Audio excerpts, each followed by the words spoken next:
കൊച്ചി നഗരത്തിനെ നിങ്ങൾക്കൊരു ലോലിപോപ്പ് പോലെ വാങ്ങാൻ കഴിയില്ല. It's to expensive.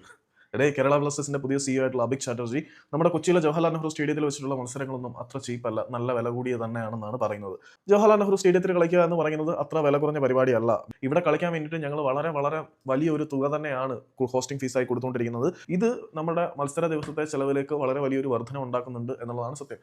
പക്ഷേ നമ്മുടെ ആരാധകരുടെ ഭാഗത്തു നിന്നും മറ്റ് സോഴ്സിൽ നിന്നും കിട്ടുന്ന അൺഒഫീഷ്യൽ ആയിട്ടുള്ള റിപ്പോർട്ടുകൾ അനുസരിച്ച് നമ്മുടെ അന്നത്തെ മത്സരത്തിന് വേണ്ടിയിട്ട് കേരള ബ്ലാസ്റ്റേഴ്സിന് നമ്മുടെ ഗ്രേറ്റർ കൊച്ചി ഡെവലപ്മെന്റ് GCDAക്ക് കൊടുക്കേണ്ടി വരുന്നത്, ഗ്രേറ്റർ കൊച്ചി ഡെവലപ്മെന്റ് അതോറിറ്റിക്ക് കൊടുക്കേണ്ടി വരുന്നത് ഏകദേശം 8 ലക്ഷത്തോളം രൂപയാണ് എന്നാണ് അറിയാൻ കഴിയുന്നത്.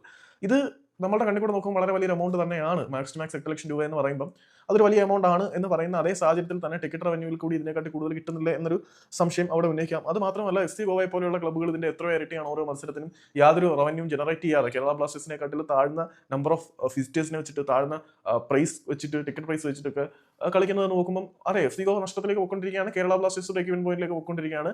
അപ്പം കേരള ബ്ലാസ്റ്റേഴ്സ് വളരെ വലിയ ഇൻവെസ്റ്റ്മെന്റ് നടത്തുന്നുണ്ട് എന്ന് പറയുന്നുണ്ടെങ്കിൽ പോലും മറ്റ് ക്ലബ്ബുകളുമായിട്ട് തട്ടിച്ച് നോക്കുകയാണെങ്കിൽ അതിന് അത്ര വലിയ എമൗണ്ട് ആയിട്ട് പറയേണ്ടി വരും എന്ന് എനിക്ക് തോന്നുന്നില്ല. പക്ഷേ പുള്ളിയുടെ വാക്കുകൾ ഏതാണ്ട് ഇങ്ങനെയാണ്.